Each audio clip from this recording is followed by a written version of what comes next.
हवन किया। उनकी पूजा की जाती है। गाय और बछड़ों की पूजा करने के रहस्य महाराष्ट्र में गोवत्स द्वादशी के समान है। माना जाता है कि कार्तिक माह की प्रतिपदा तिथि को भगवान श्री कृष्ण ने व्रजवासियों की रक्षा के लिए गोवर्धन पर्वत को उठाया था, और इसके बाद 8वें दिन यानी आज अष्टमी को देवराज इंद्र ने भगवान श्री कृष्ण से क्षमा मांगी थी, और कामधेनु ने अपने दूध से भगवान का अभिषेक किया था। इसलिए श्री कृष्ण का नाम गोविंद पड़ा। एक और इस पर्व के साथ बहुत महत्वपूर्ण बात जुड़ी हुई है, वो ये कि इस दिन ही भगवान श्री कृष्ण ने गाय चरानी शुरू की। यशोदा मैया भगवान श्री कृष्ण को प्रेमवश कभी गोचारण के लिए नहीं जाने देती थी, लेकिन एक दिन कन्हैया ने जिद करके गोचारण के लिए जाने को कहा, तब यशोदा जी ने ऋषि शांडिल्य से कहकर मुहूर्त निकलवाया और पूजन के लिए अपने श्री कृष्ण को गोचारण के लिए भेजा। आज के दिन ऐसा भी माना जाता है कि गाय में 33 करोड़ देवताओं का वास होता है, इसलिए गो पूजन करने से सभी देवता प्रसन्न हो जाते हैं। और गाय की महिमा वैज्ञानिक दृष्टिकोण से भी देखा जाए तो गाय का गोबर, गाय का गोमूत्र,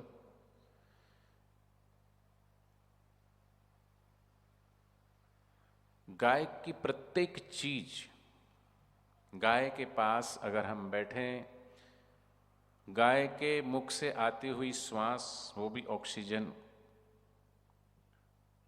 सबसे ज्यादा V12, डॉक्टर के पास जाते हैं 50-55 साल की उम्र में शरीर से जब B12 की कमी घटने लगती है शरीर में, तो व्यक्ति डिप्रेशन का शिकार होता है,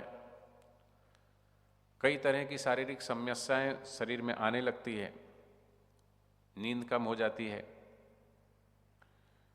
तो डॉक्टर के पास जाते हैं तो डॉक्टर V12, वो जो नॉन वेज बापूजी जैसा बताते हैं कि वो स्लाटर हाउस में बछड़ों को और बैलों को मारा जाता है, उसका जो खून और उसका एसेंस निकाल करके और V12 बनाया जाता है। उसकी अपेक्षा कोई अगर गाय का ताजा गोबर का रस निकाल के और छान के पिए तो उसमें इतना V12 की मात्रा होती है, थोड़े दिन पी लें। पूज्य बापू जी के श्रीमुख से हमने ये भी सुना कि अगर ताजा गोझरण लेकर के थोड़ा सा 5 ग्राम, 10 ग्राम, 20 ग्राम, और उसको 4 बार, कॉटन का कपड़ा हो, उसको 4 बार तय करके और उसको 8 बार छान लिया जाए और उस झरण को अगर पिया जाए तो शरीर में किसी भी प्रकार की व्याधियां हो वो ठीक होने लगती है। लेकिन हम सुन लेते हैं पर करे कौन, आलस्य होता है। गाय के गोमूत्र में भी स्वर्ण सार माना जाता है, अर्थात सोने का अंश होता है, सार होता है। गाय के मूत्र में, गाय के दूध में भी स्वर्ण सार माना जाता है। और वो गाय कोई जर्सी गाय नहीं होनी चाहिए, देसी गाय हो, देशी नस्ल की गाय हो। भैंस का दूध, जर्सी गाय का दूध, उसको उबालो तो उसमें पीलापन नहीं आएगा, स्वर्णसार नहीं आएगा। साधक सब जानते हैं कि बापूजी बताते हैं कि गाय की रीढ़ की हड्डी में जो होती है वो सूर्य केतु नाड़ी होती है, जो सूर्य की किरणों को शोषित करती है। और वो गाय सूर्य किरणों को शोषित करके दूध के माध्यम से, स्वर्णसार दूध के माध्यम से हम तक पहुंचाती है। तो गाय का दूध भी बहुत फायदा करता है। तो सब भगवान श्री कृष्ण ने गाय की महिमा बताने के लिए ही गौ सेवा शुरू की, गायों की सेवा की। गाय चराने जंगलों में जाते थे। और वो दिन आज का ही दिन था, गोपाष्टमी। आज अष्टमी है, गोपाष्टमी है। तो सब साधक जानते हैं कि अपने पूज्य बापू जी के मार्गदर्शन में देश भर में सैकड़ों गौशालाएं हैं, हजारों हजारों गायें एक एक गौशालाओं में हैं। यहाँ तो अपने फरीदाबाद में छोटी सी गौशाला है, लेकिन बड़ी बड़ी गौशालाएं जहाँ पर गाय रखी हैं, लेकिन गाय को रखा है सेवा भाव से, दूध के लिए नहीं। क्योंकि 5,000 10,000 इतनी बड़ी संख्या में देसी गाय रखें बिना दूध के, उनका खर्चा कैसे उठाएगा। लेकिन पूज्य बापू जी की बताई हुई युक्ति की गाय का मूत्र भी कीमत देता है, गाय का गोबर भी कीमत देता है। गाय माता ऐसी है, उसको माता भी कहा गया है, सब कुछ देती है वो। गाय के गोबर से बनी हुई धूप बत्ती घर के वातावरण को शुद्ध करती है, ऑक्सीजन देती है। गोमूत्र से गोझरण बनाया जाता है और तरह तरह की बीमारियों में गोझरण का प्रयोग किया जाता है। गोझरण फिनाइल बना है, वो घर में पोछा लगाने के लिए उपयोग किया जाता। तो तरह तरह। तो पूज्य बापू जी से किसी ने पूछा, आप कितनी सारी गौशालाएं, आप गायों की सेवा करते हैं, आप गाय पालते हैं? तो पूज्य बापू जी ने केसरी वचन थे कि हम गाय नहीं पालते, गाय हमें पालती है। लेकिन आज गाय की महिमा भूल करके लोगों को कुत्ते की महिमा नहीं है, कुत्ते पालना शुरू कर दिए हैं। कुत्ते पाल रहे हैं, और कुत्ते पाल के क्या मिलेगा। कुत्ता जो है उसको सबसे नीच योनि माना गया है। इसलिए गाय की महिमा को जाने और गौ माता की महिमा को पहचाने।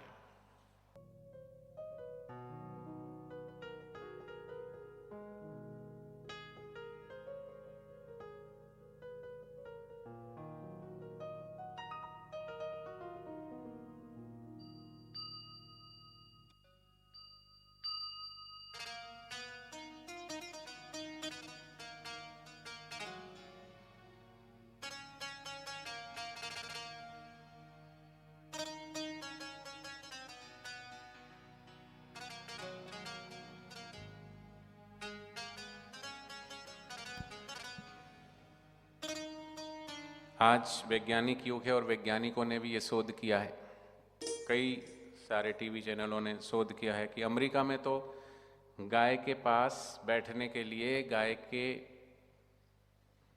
पास समय बिताने के लिए पैसे दिए जाते हैं, और यहाँ फ्री में गौशाला में जाकर के सेवा करने का सौभाग्य मिलता है, तो भी हम नहीं कर पाते क्योंकि गाय की महिमा नहीं पता। गाय के पीठ पर हाथ फेरने से क्या लाभ होता है, गाय के आसपास बैठने मात्र से शरीर की कई सारी व्याधियां दूर होने लगती है। तो गाय की महिमा अनंत है।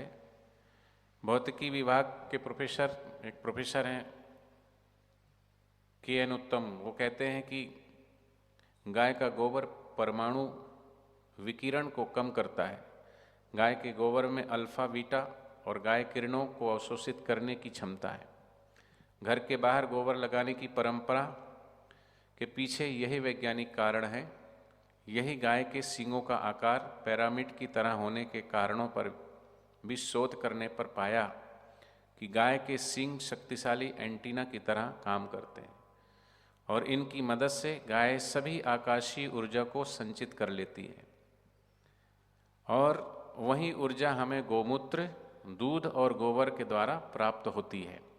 इसके अलावा गाय की कूबड़ ऊपर की ओर जो उठी हुई शिवलिंग के आकार जैसी होती है, उसमें सूर्य केतु नाड़ी होती है। यह सूर्य की किरणों से निकलने वाली ऊर्जा को सोखती है, जिससे गाय के शरीर में स्वर्ण उत्पन्न होता है, जो सीधे गाय के दूध और गोमूत्र से हमें मिलता है। इसलिए गाय का दूध हल्का पीला होता है, और यह पीलापन कैरोटीन तत्व के कारण होता है, जिससे कैंसर और अन्य बीमारियों से बचा जा सकता है।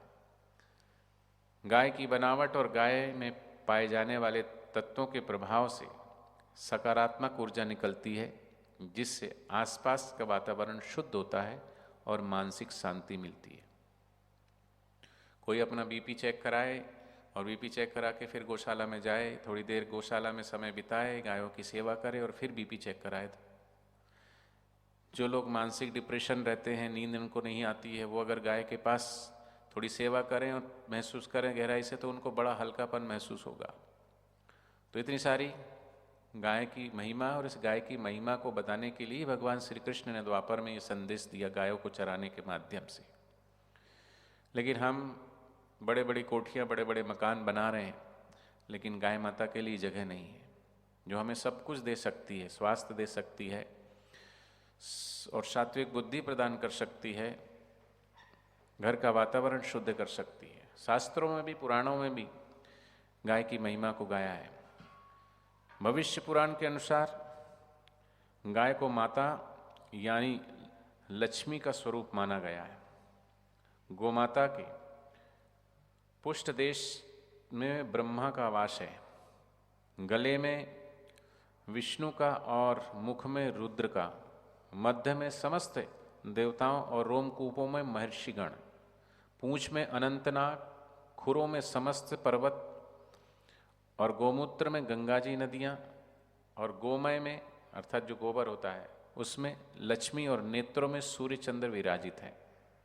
और इसीलिए जो गोपाष्टमी की परंपराएं बनाई गई है, हमारे ऋषि मुनियों ने इस परंपरा शुरू की है कि गाय और बछड़े को सुबह नहलाकर तैयार किया जाता है, उसका श्रृंगार किया जाता है, पैरों में घुंघरू बांधे जाते हैं, अन्य आभूषण पहनाए जाते हैं, गोमाता को सींगों पर चुनरी और पट्टा बांधा जाता है। सुबह जल्दी उठकर उनको स्नान करके गाय को भी स्नान कराकर उनके चरण स्पर्श करना चाहिए।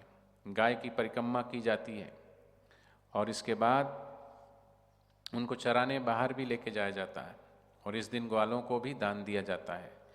कई लोग ग्वालों को नए कपड़े देकर तिलक लगाते हैं। शाम को गाय माता घर लौटती है, तब फिर उनकी पूजा की जाती है और उन्हें अच्छा भोजन दिया जाता है। खासतौर पर इस दिन गाय को हरा चारा और हरा मटर और गुड़ खिलाया जाता है।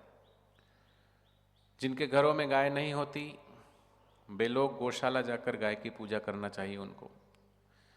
उन्हें गंगा जल, फूल चढ़ाते हैं, दीप जलाकर गुड़ खिलाते हैं, गौशाला में भोजन और अन्य सामान भी दान करते हैं।